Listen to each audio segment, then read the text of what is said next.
Welcome to another episode of Adding Perspective with Josh. I'm Josh. I'm Coach Nrgy. I'm Aphrodite. All right. This week we're gonna talk about trauma. This week, some a little serious. We're gonna talk about how a person's individual trauma can affect their individual life and also their relationship. So we're gonna kind of dive into this topic about trauma. And the first thing I kind of wanted to kind of talk about was like the different types of trauma. And what most people, I think, don't understand about trauma in general, that it can be caused by the smallest of things, right? Like it doesn't have to be caused by something like crazy, traumatic or anything like that. Like anything that tends to kind of like overwhelm a person's like senses to a certain degree can cause a small level of trauma, depending on the person. And then what people don't also kind of understand about, traumatic events and then also trauma in itself is that it can kind of sneak up on you. Okay. Like it's not something that is like readily identifiable to some people. So when it comes to that kind of thing, most people always kind of think about that whole idea of, okay, if you experience some level of like physical abuse in the past or any type of emotional stuff in the past where somebody was like yelling at you real crazy or just having like an aggressive relationship or something like that can cause like, certain levels of trauma for you, right? I think that's kind of where I guess the majority of people may identify with. But I think that when we talk about like that trauma thing, I think that it's important for people to kind of know, I guess, which type of trauma they may be experiencing, right? So do you think that like sometimes when it comes to instances in life, certain individuals may not understand the level of trauma that they may have? Like, do you think that people sometimes fall into that category? Yeah. Mm-hmm. Trauma is very nuanced. So yeah. But that's the thing though. Like, why do you think that may be the case where some individuals may not understand the level of trauma that they may have? Like, why do you think that people don't necessarily realize that part? One immediately that comes to mind is lack of knowledge. Unless you're knowledgeable to at least an extent of what trauma looks like, different things that can cause trauma. Because like you said, it's not always something that's so big or massive. It can be those little things that just happen over time. And some people just may not equate it to, oh, that has been a traumatic experience throughout my life. Because most people may relate it to something being large or massive or, something very chaotic or damaging. So for me, my first response would be the fact that it's a lack of knowledge for most people. Yeah. What you think of that? Lack of knowledge, lack of not truly recognizing it. Living in it for so long, it became part of their life. And so that's why I say not really recognizing that it's trauma and it's part, and it needs to be addressed. Cause, just say for instance, when you said a person consistently yelling at you when you're younger or whatever, and you kind of like have come accustomed to somebody yelling at you and you don't realize like that is technically abuse. It's part of abuse, but you don't understand it's part of abuse. So you yelling at somebody else and you don't understand the trauma that you put on the other person because you don't understand what you just went through was trauma. So not just recognizing it. Yeah.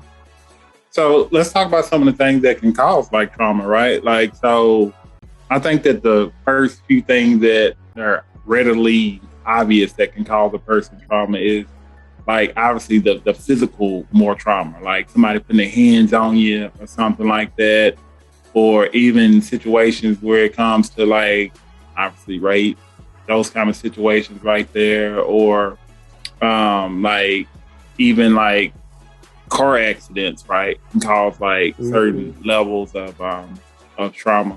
But like, what else do you think that can cause like certain levels of trauma?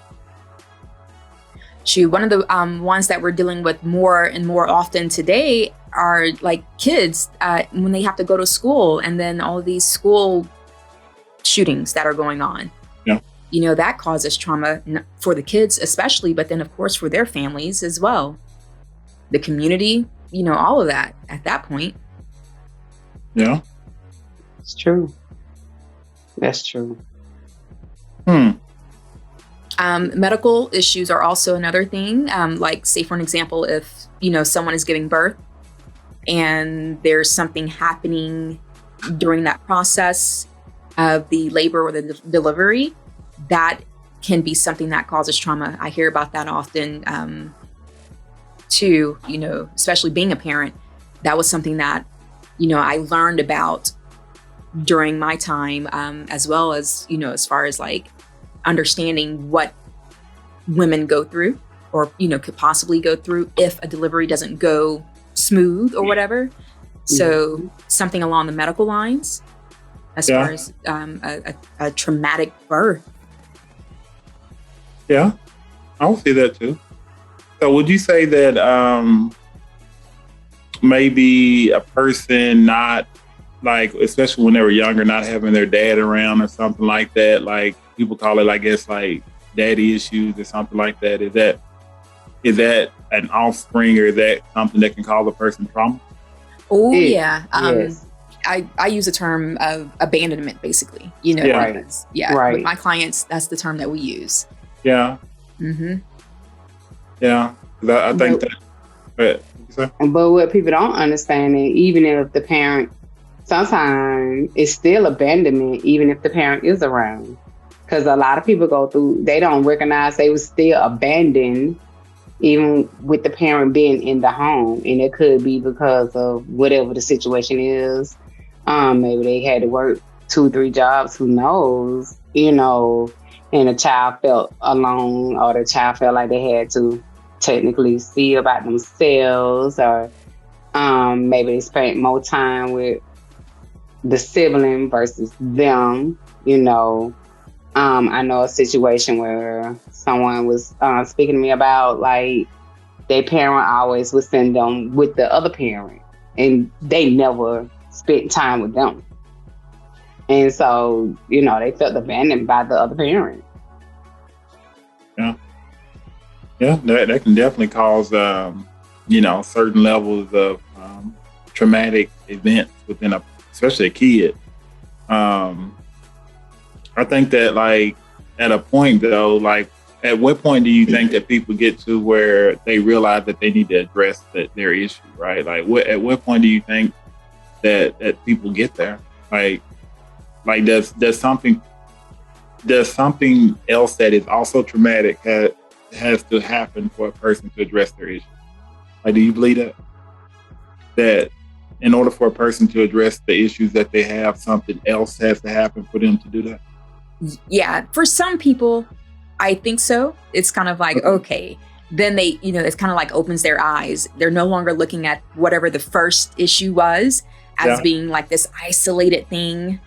Now that they may have another one that they can say, okay, something's going, you know, something has to give.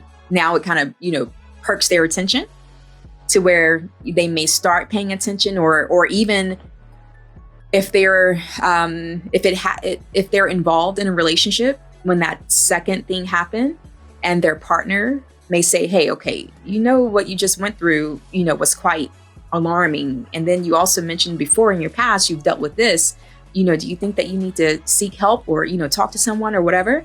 So, yeah, I do believe that there are some people who won't connect those dots and come to that realization until after another thing happens. Yeah. And because there's so many people who are living with their trauma within their bodies, within their mind, they live with it day by day, and they don't seek help with it, you know, for various reasons.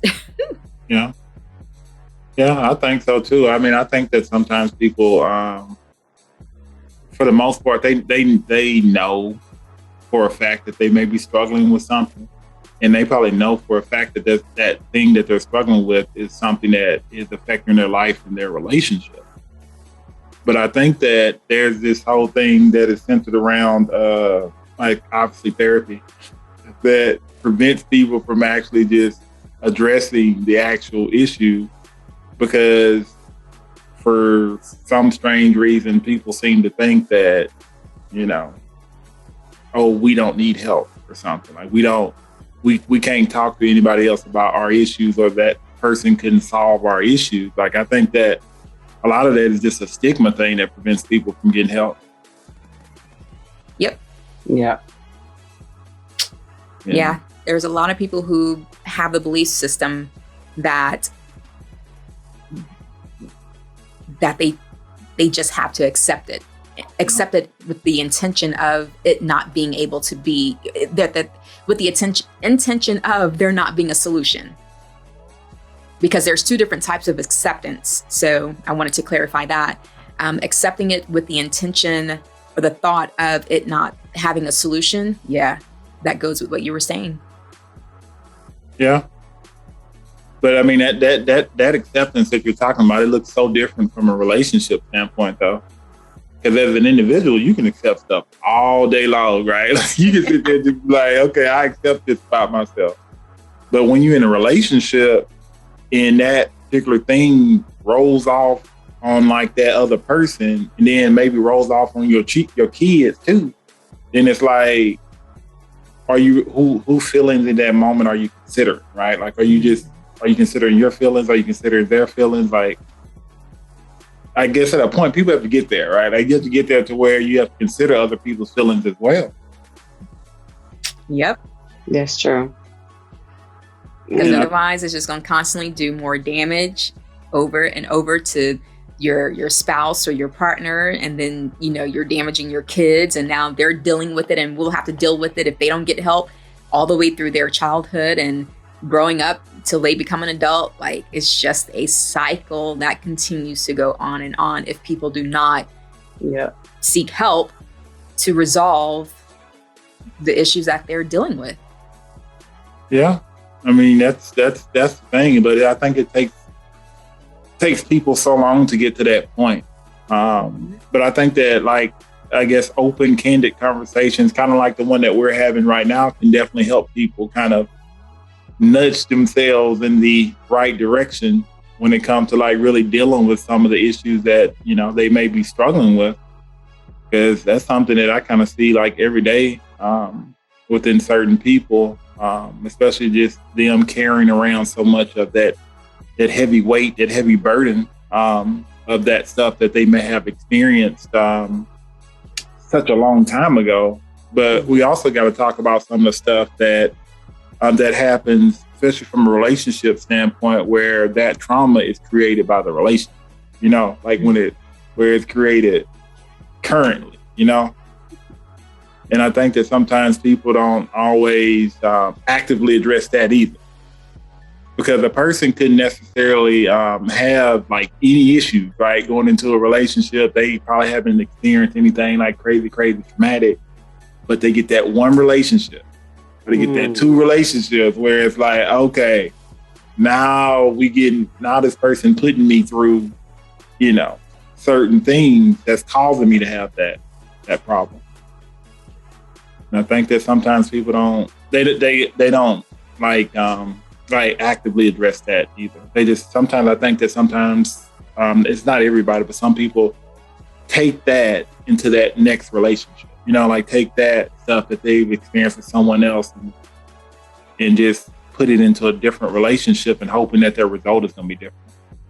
Right. Mm-hmm. And they're not going to get a different result. It actually, get worse. Yeah. And especially when, your partner recognize that it is some trauma and you need to address it, but you just don't want to address it, or you just feel like the trauma is not that serious, because unfortunately a lot of people are walking around with the trauma and they feel like it's just It's not as serious. It's not affecting them. They're okay. And, they use that okay word so loosely. And, so when you get into these relationships and you haven't really addressed what happened in their last relationship, it just triggers to your new relationship. And it doesn't get better if you don't address it. Yeah.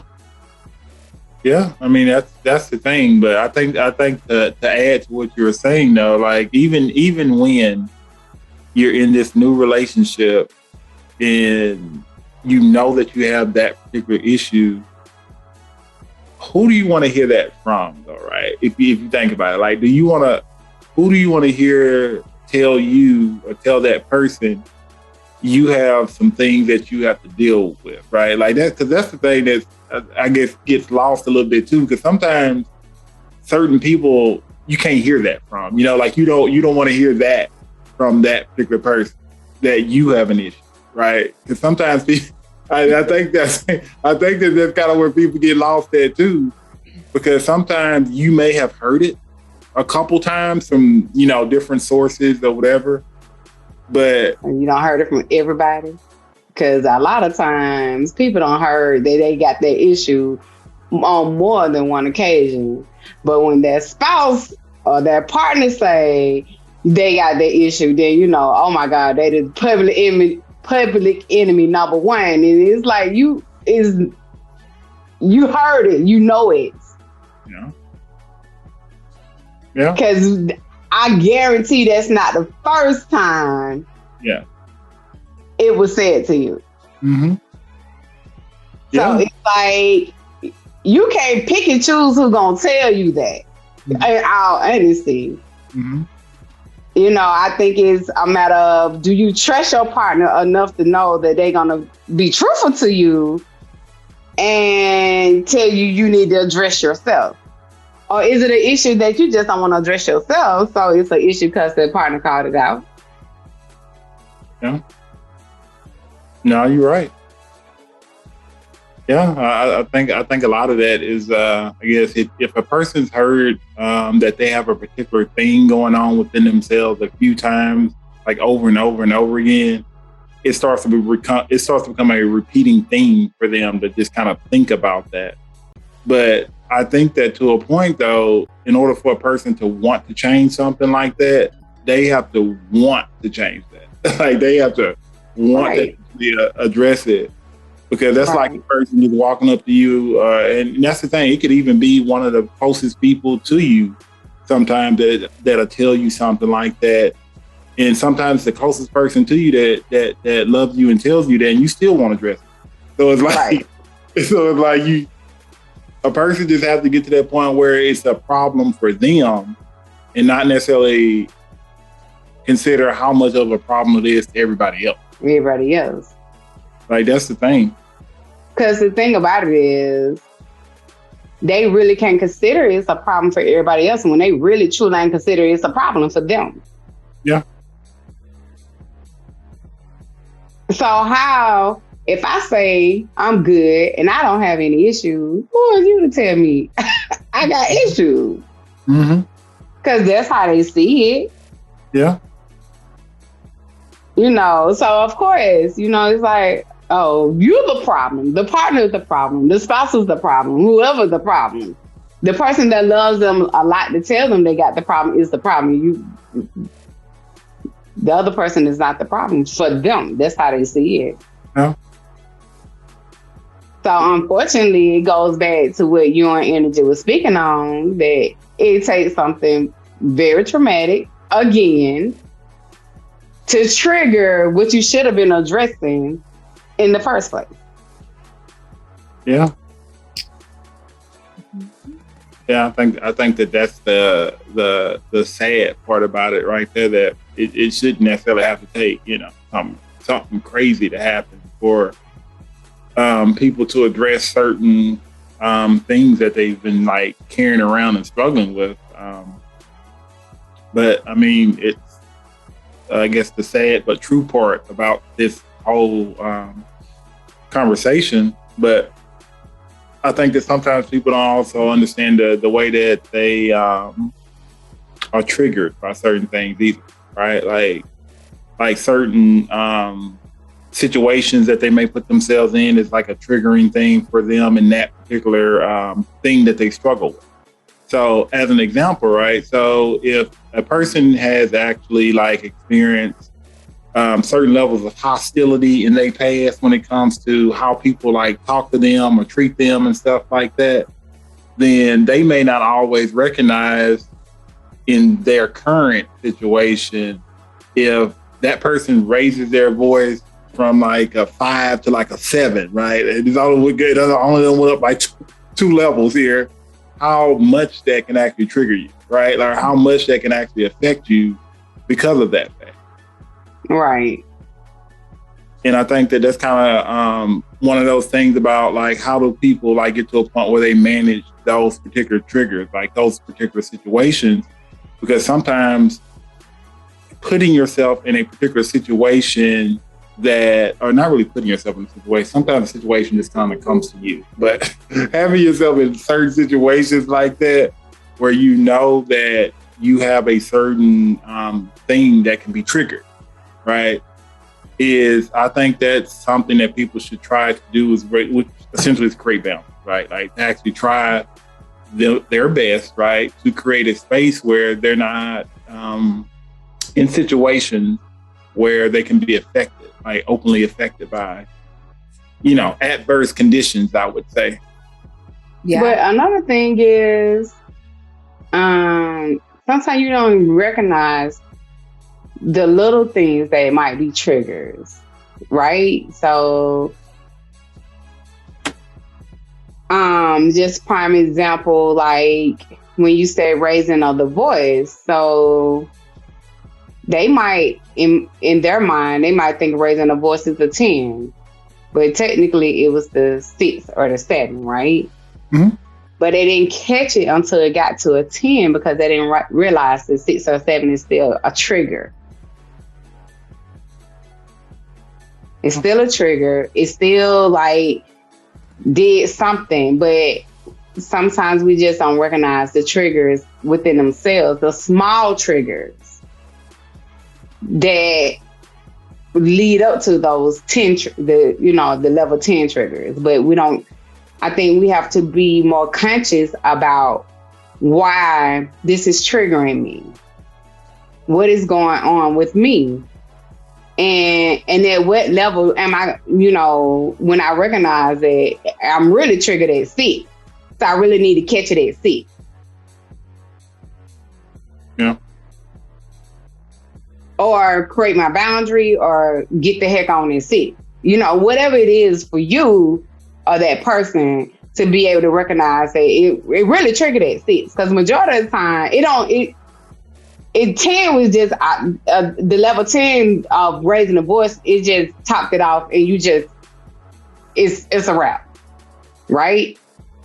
But that level 6 voice was already on edge. You was already on edge with that one. You just have not recognized that you can't take a level 6 voice because you so used to a level 10 voice. Yeah. Yeah, but would you say that that's just maybe a person's self-awareness, though? It is. 100%. It is. Yeah. So that means that even before those situations even, transpire, people need to get to work on that self-awareness. Hey, that's right. Important. Very important. Yeah, it starts there. Mm-hmm. It starts there, and it's so important to work on yourself before even jumping into a relationship with someone else. So therefore, when you're in those dating phases and those getting to know a person phases, when you start seeing just who that person is, their behaviors, their natural way of speaking, of carrying themselves, of how they carry themselves, of, just who they are. If you know yourself well enough, then you will be able to see like, okay, this person's behavior in this area or with this particular topic, that triggers something within me that set something off that turned a light bulb on or whatever, to where it's like, okay, now pay attention and decide, do you need to even move forward with that person? Or do y'all need to sit down and talk about it seriously before going further if you choose to go further? A lot of the intimate relationship type of things that we deal with, a lot of it, not all, but a lot of it can be avoided if people have that self-awareness piece before even getting into a relationship with someone. So therefore they know if this person is going to be good for them or not. Yeah. But the thing is, people have to be willing to be single long enough, however long enough is for that person. They have to be willing to be single long enough to do the work on self in order to be able to achieve this awareness. Yeah. See, you opening the door to a whole nother subject matter now. Okay. When you talk about being single for an extended period of time now, okay, you opening up the door to the whole thing. I can walk through that one. Let's go. Let's talk about it. It's hard to be that. It's hard to be there by yourself. Okay, it's hard. Okay. It's but that doesn't mean not to do it. You know what I'm saying? Right. It does. Right. Just because something is hard, it doesn't mean, okay, well, then I'm not going to do it. No, that's why you have to have your why. That's why you have to have something bigger than. Mm-hmm. No, I'm with you. I'm just saying, No, I'm not saying it to you. I'm, saying it in conversation. I know what you're saying. Not you, Josh. Not you. No, I get it. Okay, I get it. Right. So when it comes to how a person's, I guess, partners can support the other person with these types of situations that they may be struggling with, what do you think the best practices are for doing that? Because again, if a person's really struggling with something that is, pretty much every event of trauma is actually a sensitive thing. So it's how do people support the other person through that kind of stuff with that same level of sensitivity? Because I think that's what a lot of people struggle with, is trying to be that empathetic, be that compassionate with something that they never experienced before, something that they've never actually been through before. So one thing I would say is the biggest support is communication. That's the biggest support, I would say. And the reason I would say that, because sometimes, and communication can be their body language. It's more than just speaking, so that means, are you paying attention to your partner as well to know they're struggling with that trauma at that time? Because a lot of times when people are struggling with trauma, it's certain things that they might do that will set off to show that they're struggling. Yeah. So communication, knowing who your partner is, and knowing that person is really big. Knowing who you are dealing with. Yeah. Yeah. It's really big. Yep. And to even get there, the person who's struggling, they need to be open with their communication as well. So therefore, their partner is aware of, okay, first of all, now I know that you are dealing with this. So therefore, now I know how to see the body language, see if my partner that's struggling, is reacting to something all of a sudden. So communication on both sides, absolutely. Yeah. To add to what you guys are both saying, I think that another component to that is to definitely not make light of another person's trauma. Please. Right. Please. Because that's going to cause somebody to shut down real fast. Yes. Because people do that, right? Especially if they have not experienced that themselves. Mm-hmm. Sometimes people mistakenly minimize a person's trauma. Yes. Yeah. And That's not the greatest idea, like, ever. Don't do that. Mm-mm. Right. That's the quickest way to either have a person stop talking or get very angry, like very, very mad. And create an atmosphere create a safe haven, that atmosphere where when they having that trauma or they going through this struggle, they know, like, man, I can go right here to my partner and I can be okay. I'm gonna be okay. I can just go over here. You have to create the atmosphere. You have to create that safe haven, and minimizing their situation is not gonna work.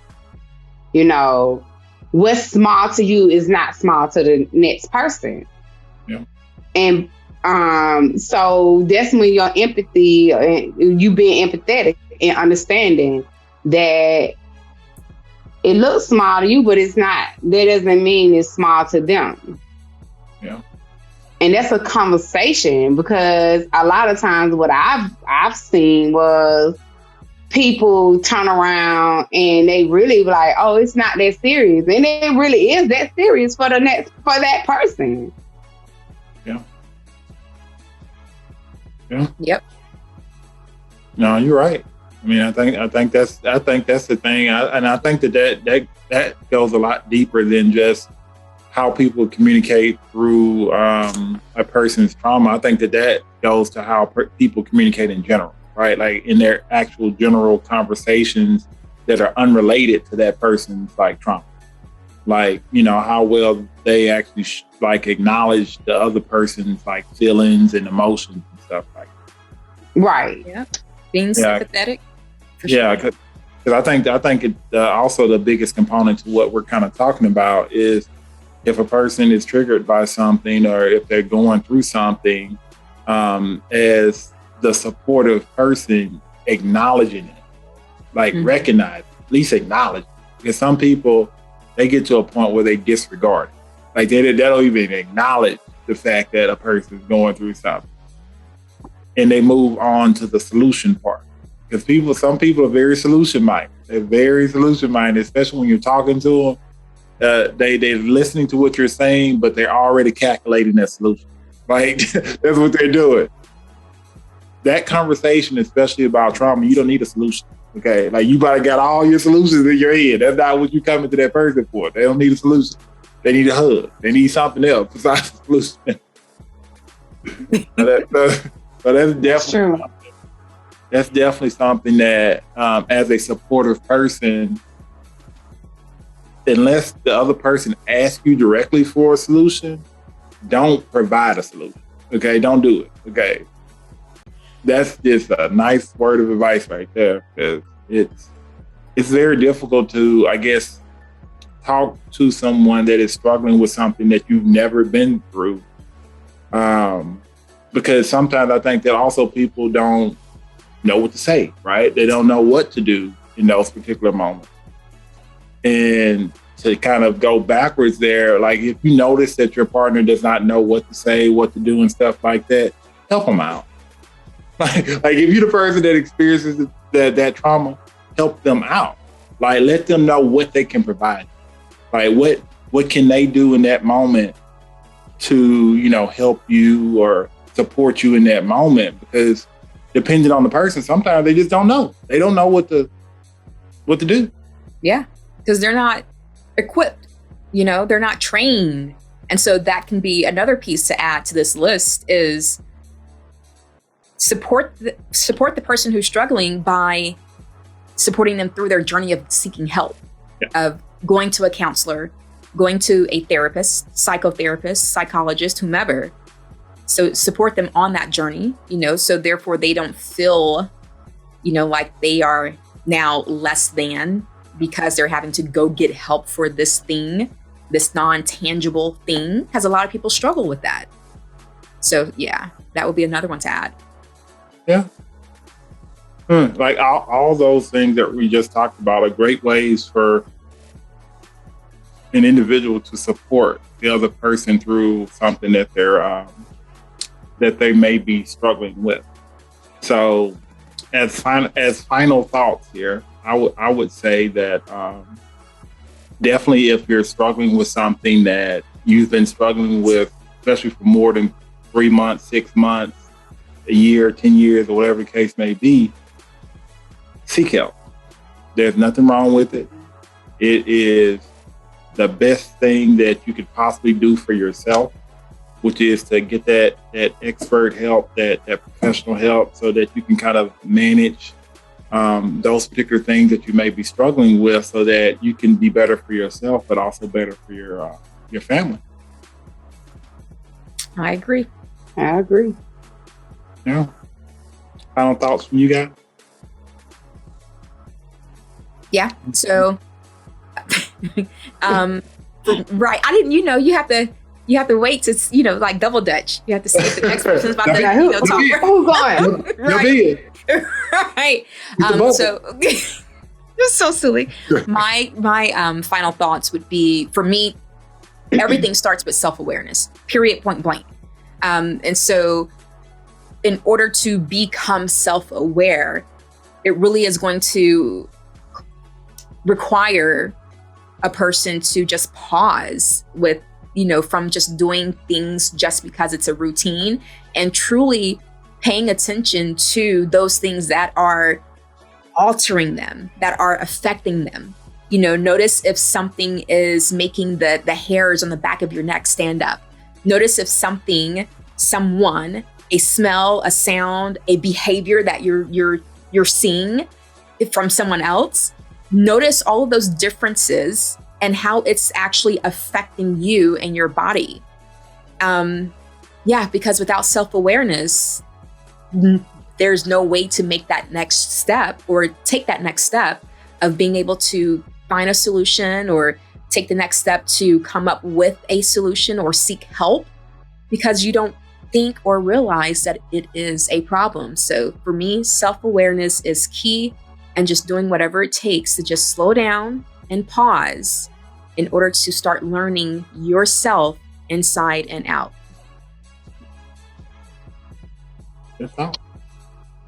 So mine would be communication. Because after you don't slow down and you don't take your pause, then you need to really know how to communicate that to to others, so they can understand what this trauma is and what it's causing, and creating the boundary, communicating your boundaries with the trauma, with the person or the partner that you're with. Communication, verbal and nonverbal communication. Okay. So great way to end this episode. Adding perspective with Josh. I'm Josh. I'm Coach Nrgy. Aphrodite. All right.